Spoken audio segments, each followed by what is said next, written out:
Hem de şu durumda da Allah Teala Kur'an-ı Kerim'de ayta İnnemâ yakşallâhe min ibâdihi el-ulemâ. Allah Teala karşısında korkup yaşayan takvalı bendeler kimlerdi? Biluvchilerdi. Ulema. Ulema indi bilasiz indi galimlar indi. Kimler din torunda bileler, Allah Teala torunda bileler. Hem indi din elhamdülillah iman birinci ayttık evet. İkinci mesele biz indi har vaqt bütün ibadetlerini, bütün işlerimizni, bütün gamellerimizni kılgan vakitte biz ularga tiyishmiz bu gamelni, bu namazimizni, bu taharat aluni Peygamberimiz Muhammed Mustafa sallallahu aleyhi ve sellem ol nishik ani kılgan.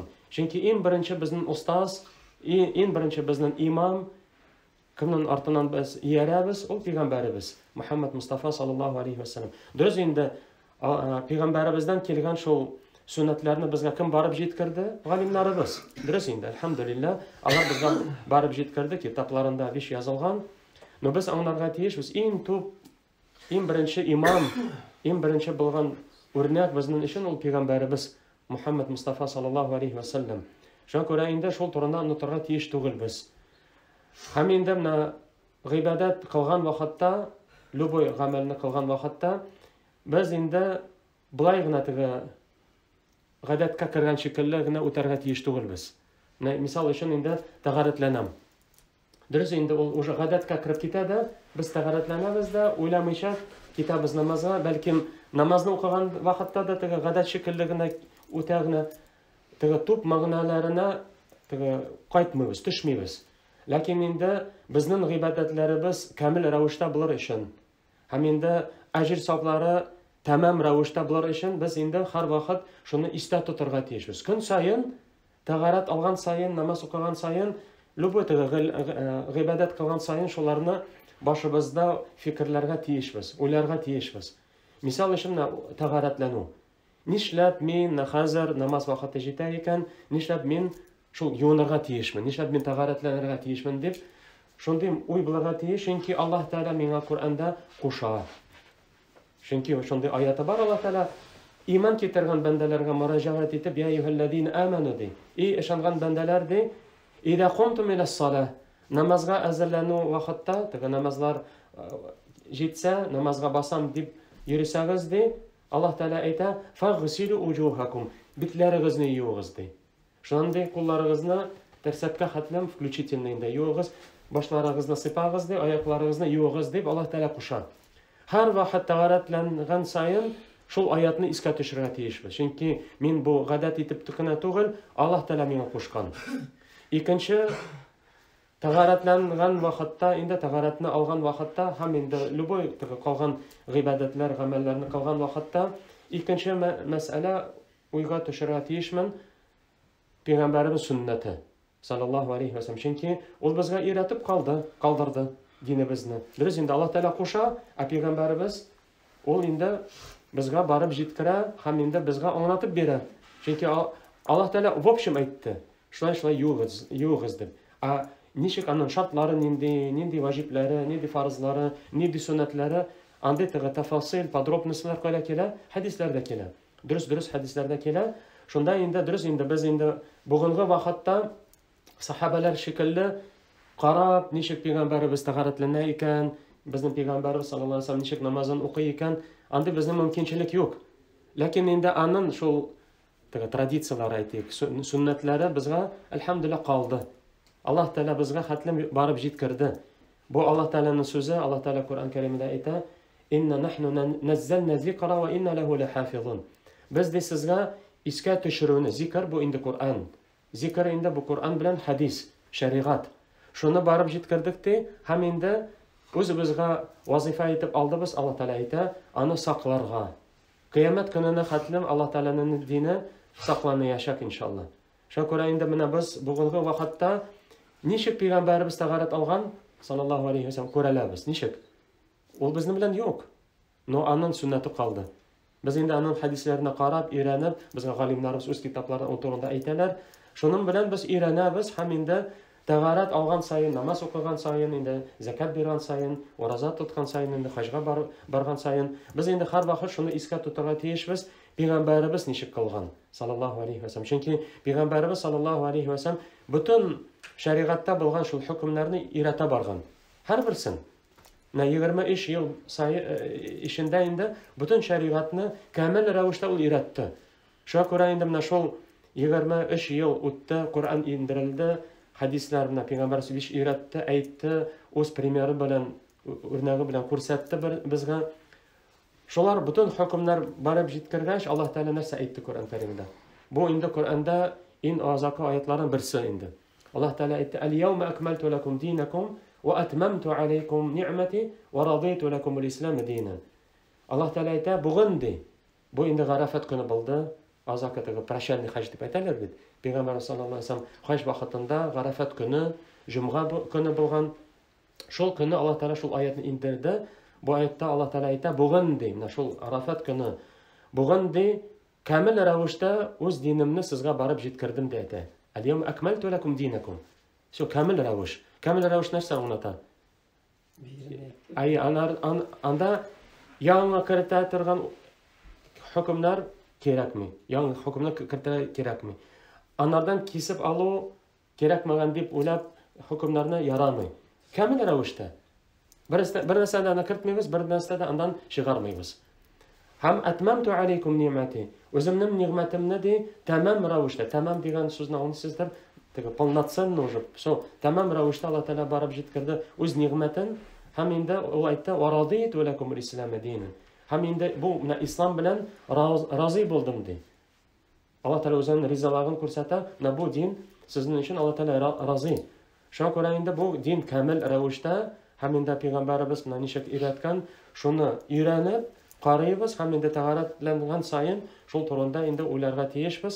Ham uchinchini g'olimlar aytadi: g'ibodat qilgan vaqtda, amallarni qilgan vaqtda har vaqt esga tutug'iz de, ana nindi ajr senga azrlangan shu ishga. Narsa seni kuta. Nindi sen natija olasan, nindi sen jazosin olasan, nindi ajr savobini olasan, shul turunda ularga tegishsin. Barısında öğrenirge kerak.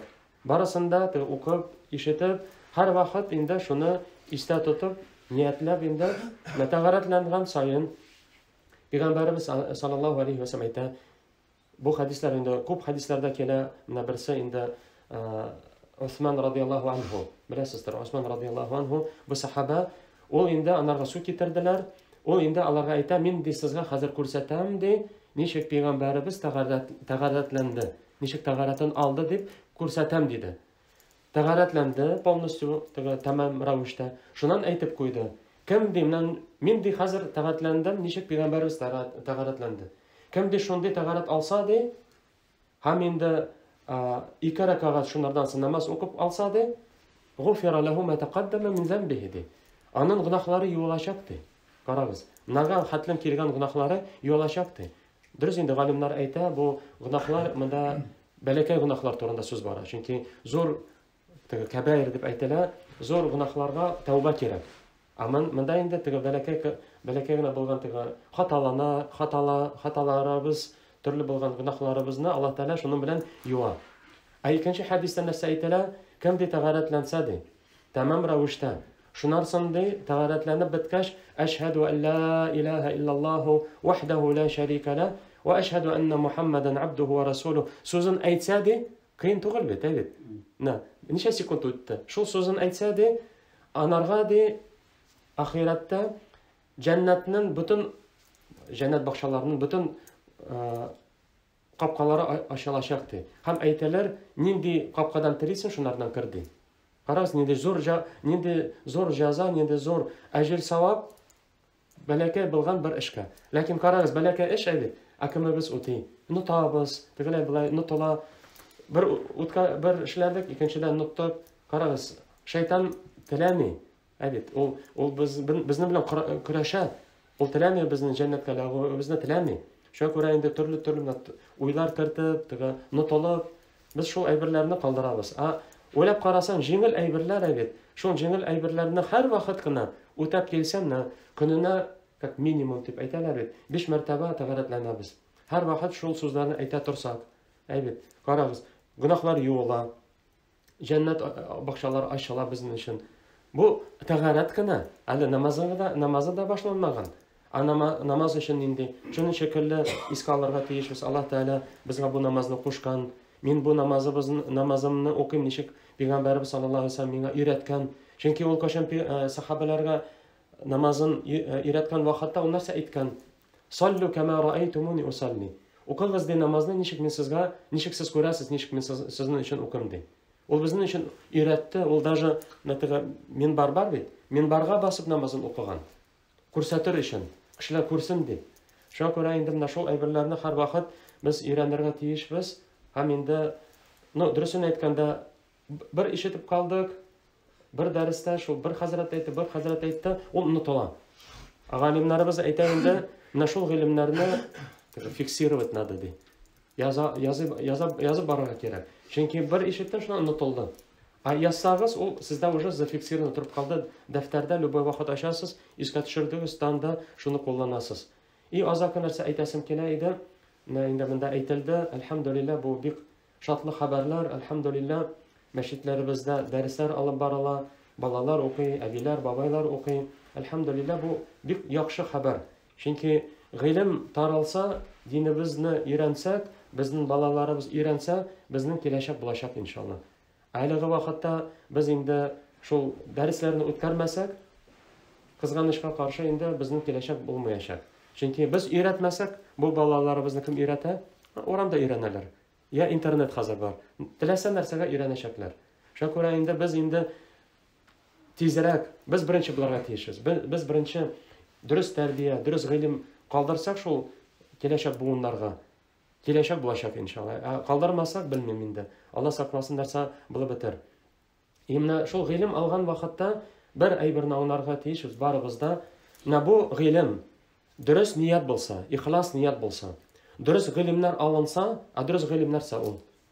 Иң төп безнең төп гыйлемнәр Аллаһ Тәала нәрсә әйтте, Пәйгамбәребез нәрсә әйтте, саллаллаһу алейхи ва саллям. Дөрес инде без инде үзебез ачып, үзебезне Куранны аңларга тырышырга тиеш түгелбез. Юк, без тәфсирләрне укыйбыз. Чөнки безгә хәтлем гыйлемне булган галимнәр булган. Алар гарәп телен белгәннәр, алар хадисләрне белгәннәр. Безнең шикелле 5 хадис кенә түгел, Имам Әхмәд миллион хадисны белгән, яттан. Телне беләләр, аятларны, Куранны бөтен бездә 10 кыраатов дип, ул кыраат бар, 10 төрле разночтениялар Куранның. Барысын да беләләр. Шуларны, бөтен гыйлемнәрне белеп, алар безгә тәфсир инде кылалар, бит, өйрәтәләр. Шул тәфсирләр аша, шул әлхәмдүлилләh әлеге вакытта тәрҗемә кылынган. Урыс телендә бар, Ибн Касирны тәрҗемә кылганнар. Укырга була, әлхәмдүлилләh. Өйрәнергә була. Һәм инде хадислар шуның шикелле. Гыйлем ул Пәйгамбәребезнең әйткән сүзләре, саллаллаһу алейхи ва саллям. Хадисләре бар, әлхәмдүлилләh, китаплары бар, комментариялары бар. Галимнәребез комментарий ясаган. Чөнки үзебез хәзер гыйлемсез нәрсә монда әйтелгән икән, үзебез буенча инде аңлый башласа, бәлким безнең аңлауларыбыз, безнең фәһемнәребез дөрес булмас, бәлким. Шуңа күрә инде үзебезнең нигә таянмыйбыз, галимнәрнең сүзләренә таянабыз. Менә шул гыйлем, менә шул ихлас була торып, гыйлемнәребез дөрес булса, дөрес гыйлемнәр ул Аллаһ Тәала әйткән сүзе, һәм инде Пәйгамбәребез Мухаммад саллаллаһу алейхи ва саллям сүзе, галимнәрнең сүзләре, безнең теге праведный предшественник дип әйтәләр, бу инде сахабалар, табигиннар, имам Абу Ханифадан башлап, имам Малик, имам Шафи'i, имам Ахмад ибн Ханбал, бүтән бу безнең имам Аль-Бухари, Муслим, бу безнең имамнарыбыз. Менә шул гыйлем дөрес булса, менә шул гыйлем безне бердәмлеккә чакыра. Ул безне җыя, безне таратмый. Әлеге вакытта тегендә тарала, монда тарала, бердәмлек юк. Значит, проблема монда төптә. Значит, гыйлемнәр монда, значит, какой-то уже максатлар үзгә, бәлким теге алган гыйлемнәр анда нәрсәдер дөрес түгелдер. Шуңа күрә инде менә бердәмлек өчен безгә бер төпкә кайтырга тиеш. Безнең бер төбебез бар. Менә безнең динебез нәрсәгә өйрәтә? Бер кыйбла. Дөрес бит? Бер авылда бер кыйбла, икенче авылда икенче кыйбла түгел бит? Һәр бер авылда бер кыйбла. Кайдан алдык? Куранда Аллаһ Тәала әйтте, Пәйгамбәр саллаллаһу алейхи ва саллям өйрәтте. Шуңа күрә безнең бер кыйбла. Без бер Аллаһ Тәалага табынабыз. Андый бит хәл юк. Bir avulda bir ilah, ikinci avulda ikinci ilah. Андый нәрсә юк бит.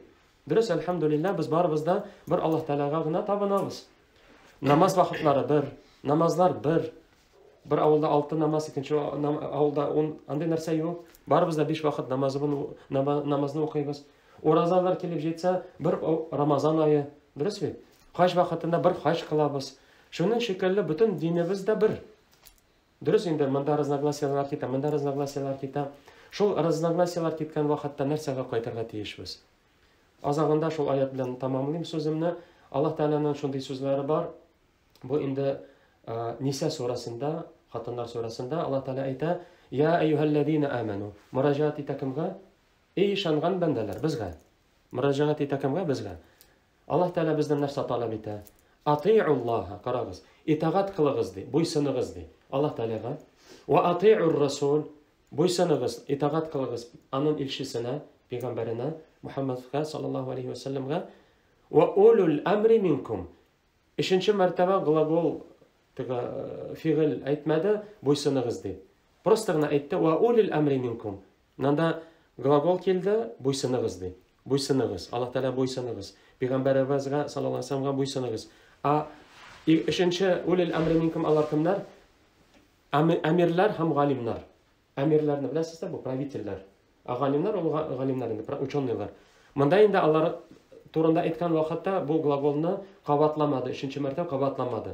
Shuna ko'ra endi g'olimlarimiz aytadi, Allohga itoat qilamiz, Allohga bo'ysunamiz, ya'ni g'olimlarga, amirlarga qachon Allohning so'zlari to'g'ri kelsa-na, birinchi Alloh taolaning so'zini, payg'ambarimizning sallallohu alayhi vasallam so'zini. Shu oyatda dalsh Alloh taolo aytadi: "Fa in tanaza'tum fi shay'in", agar dedi sizning orangizda biror turli bahslashuv, sporlashuv kelib chiqsadi, nima решение, qayda borga tegishmiz? Farudduhu ilallohi va rasul.